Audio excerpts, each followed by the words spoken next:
नमस्कार विद्यार्थियों।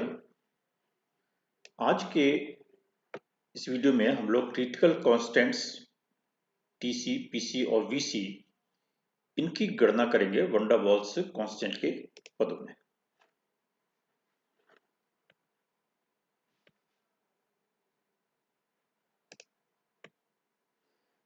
क्रांतिक स्थिरांकों के बारे में हम लोग पहले बात कर चुके हैं और पिछली वीडियो में हमने बात की थी सैद्धांतिक और प्रायोगिक वक्र की,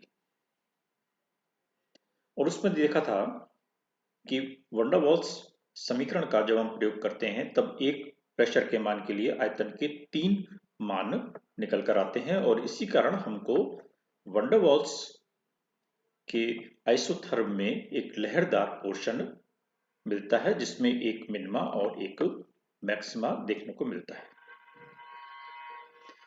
क्रांतिक बिंदु पर यानी क्रिटिकल टेम्परेचर पर हमारा जो कर्व हम लोग खींचते हैं, अगर आपको ध्यान हो तो वो इस तरीके से आके और एक हल्का सा पॉइंट ऑफ इन्फ्लेक्शन लाके फिर इसके बाद सीधा हो जाता है, और यहाँ पर हमको हमारे पास आयतन के लिए सिर्फ एक मान रह जाता है। यानी कम टेम्परेचर पर जो इस तरीके से हमारा लहरदार पोर्शन भाग था, जहां पर आयतन के 3 मान 1, 2 और 3 होते हैं, वो तीनों संकुचित हो गए या एक साथ मिलकर क्रिटिकल टेम्परेचर पर खाली एक ही पॉइंट रह जाता है। तो ऐसी स्थिति में गैस का आयतन और द्रव का आयतन ये दोनों बराबर हो जाते हैं। तो क्रांतिक बिंदु पर ताप, दाब और आयतन को हम क्रांतिक ताप, क्रांतिक दाब और क्रांतिक आयतन कहते हैं। तो क्रिटिकल टेम्परेचर पर यानी जो हम वक्र खींचते हैं यहाँ पर गैस का आयतन क्रांतिक आयतन होगा। तो गणना में यदि हम देखें तो हम इसको लिखेंगे कि V बराबर Vc, किसी गैस का आयतन उसके क्रांतिक आयतन के बराबर है, या मैथमेटिकली इसको चेंज करके लिखें तो V minus Vc equal to 0 लिख सकते हैं, या V माइनस Vc पर 3 घात चढ़ाकर भी लिख सकते हैं, V माइनस Vc क्यूब बराबर 0। ये सब मैथमेटिकल ट्रिक्स हैं जो हम अप्लाई कर रहे हैं। ये स्थिति है क्रिटिकल टेम्परेचर पर। इस इक्वेशन को यदि हम ओपन कर दें, एक्सपेंडेड फॉर्म में लिखें तो क्या लिखेंगे, V cube minus 3V square Vc plus 3V Vc square और minus Vc cube equal to 0। ये इस तरीके से हम इसकी एक्सपेंडेड फॉर्म यानी विस्तारित रूप में इसको हम लिख सकते हैं। ठीक है, ये एक आयतन के लिए यानी वॉल्यूम के लिए त्रिघातीय समीकरण हमने लिखी है। एक त्रिघातीय समीकरण यदि आपको ध्यान हो तो पिछले वीडियो में वंडर वॉल्स गैस के लिए भी हमने वंडर वॉल्स समीकरण को यूज करते हुए निकाली थी। वो कुछ इस तरीके की थी। तो ये जो हमारे पास पहली समीकरण है, ये वंडर वॉल्स समीकरण को यूज करते हुए एक त्रिघातीय समीकरण है V के लिए, और ये क्रांतिक ताप पर वंडर वॉल्स समीकरण के लिए इक्वेशन है। इन दोनों को यदि हम कंपेयर करें, ठीक है, दोनों समीकरणों को तुलना करें, तो तुलना करने में हम लोग क्या करते हैं कि जो घात होती है, जैसे यहां पर V क्यूब है, यहां पर V क्यूब है, यहां पर ये V स्क्वायर है, यहां पर ये V स्क्वायर है, यहां पर V है, यहां पर V है, यहां पर कोई भी V का पद नहीं है और यहां पर भी कोई V का पद नहीं है। तो जब हम दो समीकरणों को कंपेयर करते हैं, मान लीजिए इक्वेशन 2 और इक्वेशन 1 को कंपेयर करें, तो ऐसी स्थिति में हम उनके गुणांक कंपेयर करते हैं। यानी यहां V स्क्वायर का गुणांक जो कि ये है, और यहां V स्क्वायर का गुणांक 3VC हो जाता है। तो कंपेयर करने पर हम गुणांकों की तुलना करते हैं। तो यहां से हमारे पास इसका गुणांक क्या है, 3VC, ठीक है, तो ये आ गया 3Vc और यहाँ पर इसका गुणांक क्या है, B plus RTC upon PC, वो हमने यहाँ लिख दिया। तो इस तरीके से हमने इस V स्क्वायर के गुणांक कंपेयर की थी।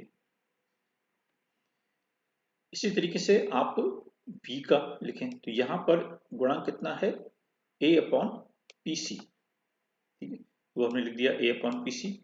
और यहाँ पर गुणांक कितना है, 3VC स्क्वायर, वो हमने यहाँ लिख दिया 3VC स्क्वायर। और फिर इसके बाद तीसरा गुणांक हमने कंपेयर किया तो यहाँ पर ये दोनों पद कांस्टेंट हैं, तो ऐसी स्थिति में पूरा ये पद VC क्यूब यानी AB अपॉन BC के बराबर हो जाएगा। तो इस तरीके से हम गुणांकों को कंपेयर करते हैं। तो अब देखिए इसमें इक्वेशन जो हमने 5 लिखी थी, अब यदि हम इसको देखिए बैक चलें, ये जो हमारे पास 3 इक्वेशन आई हैं, 3, 4 और 5, इन तीनों इक्वेशंस को यूज करते हुए हम नए टर्म्स निकाल सकते हैं, यानी इन 3 समीकरणों को हमें यूज में लेना है।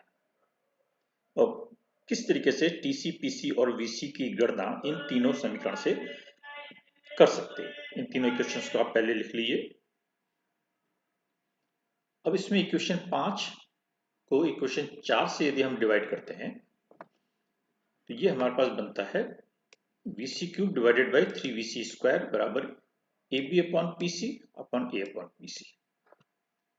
ये दोनों इक्वेशंस को यदि हम डिवाइड करते हैं यानी VC अपॉन 3 बराबर 3B या VC बराबर 3B। तो ये क्या आ गया हमारे पास, क्रिटिकल वॉल्यूम, ठीक है, क्रांतिक आयतन का मान आ गया। अब इक्वेशन 4, ठीक है, ये क्या है, 3VC स्क्वायर बराबर A अपॉन PC। अब यहां पर आप VC का मान रख दीजिए 3B, तो 3 इंटू 3B स्क्वायर अपॉन बराबर A अपॉन PC या PC बराबर A अपॉन 27B स्क्वायर बन जाएगा। तो ये यहां पर क्या आ गया, क्रिटिकल प्रेशर आ गया, क्रांतिक दाब का मान आ गया।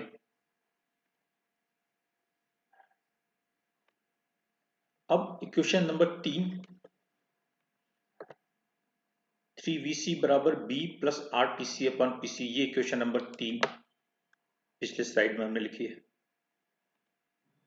तो यहां पर VC बराबर 3B है, तो 3 इंटू 3B बराबर B, और ये RTC अपॉन PC, तो RTC तो ये है, PC की जगह पर हमने वैल्यू रख दी A अपॉन 27B स्क्वायर, जो कि यहां से हमने निकाली है, ठीक है, यहां से और यहां से ये दो वैल्यूज हमने इस इक्वेशन में रख दी।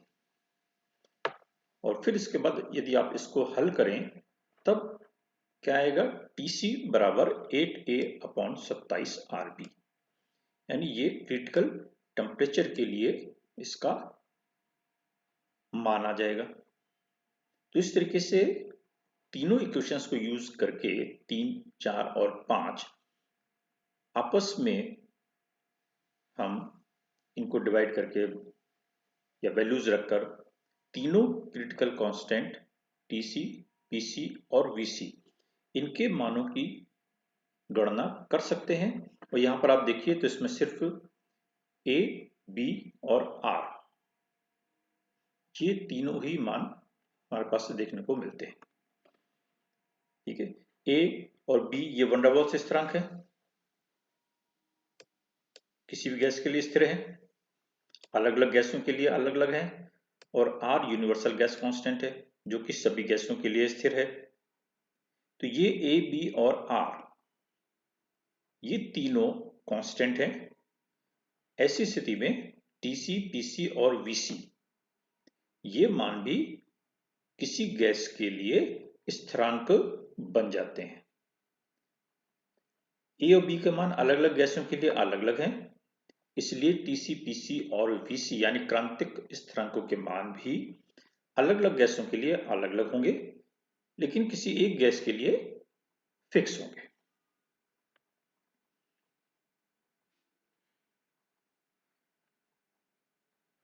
इक्वेशन 4 से हमने लिखा था 3Vc² equal to A upon PC। तो यहां से हम इस A का मान निकाल सकते हैं 3PCVc²।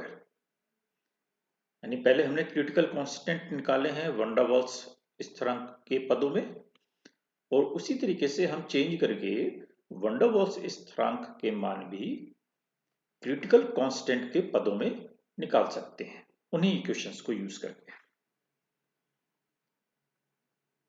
ये इक्वेशन नंबर 5 है, उसको आप यदि यूज करें तो वहां से B का मान इस तरीके से निकल के आता है।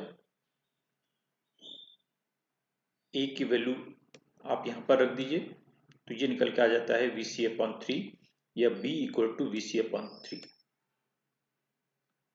ठीक है, तो यहां से A का मान भी आ गया और B का मान भी आ गया, यानी वैन डर वाल्स स्थिरांक के मान क्रिटिकल कांस्टेंट के पदों में निकल के आ जाते हैं।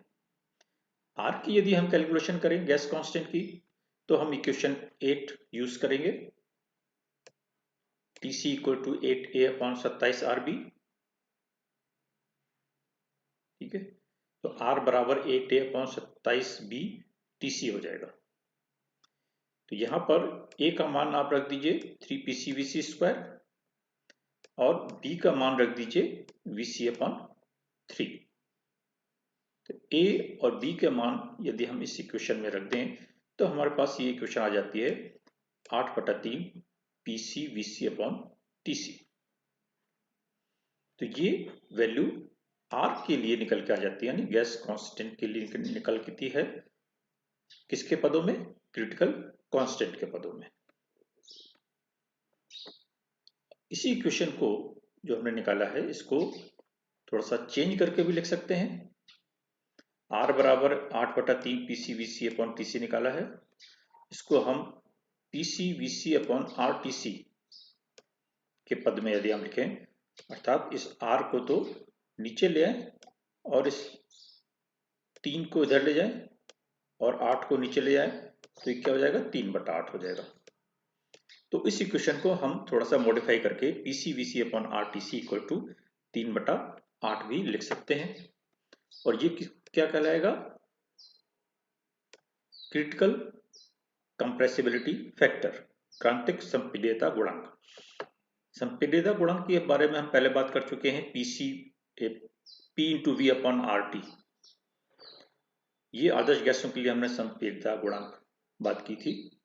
तो यहाँ पर PV और T की जगह पर PCVC और TC आ जाता है, तो इसलिए ये क्रांतिक संपीड्यता गुणांक बन जाता है। इसी को यदि हम थोड़ा सा चेंज करके लिखें, RTC यानी उलट के लिखें, तो RTC/PCVC इक्वल टू 8/3 आ जाता है। इसको कई बार परीक्षाओं में प्रूव करने के लिए भी आता है।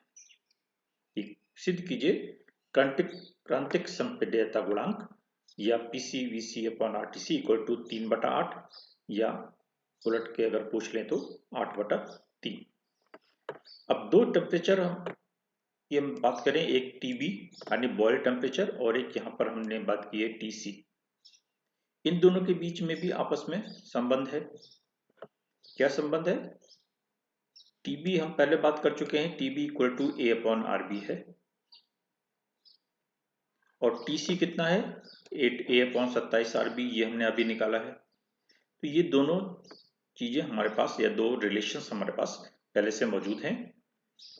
इसको यदि हम डिवाइड कर दें, अर्थात TB/TC, तो ये आप डिवाइड करें तो आप देखेंगे तो ये 27/8 निकल के आता है। तो ये TB और TC के बीच में रिलेशन है, TB/TC इक्वल टू 27/8। कई बार इसको भी प्रूव करने के लिए आता है, या TB बराबर 3.75 इंटू TC। आप जानते हैं कि बॉयल ताप भी हमने कहा था किसी गैस के लिए स्थिर है, और ये क्रिटिकल कांस्टेंट भी किसी गैस के लिए स्थिर है। तो कोई भी अगर एक वैल्यू हमको पता है तो दूसरी वैल्यू निकाली जा सकती है, अर्थात क्रांतिक ताप पता है तो उससे बॉयल ताप की गणना इस रिलेशन के आधार पर की जा सकती है।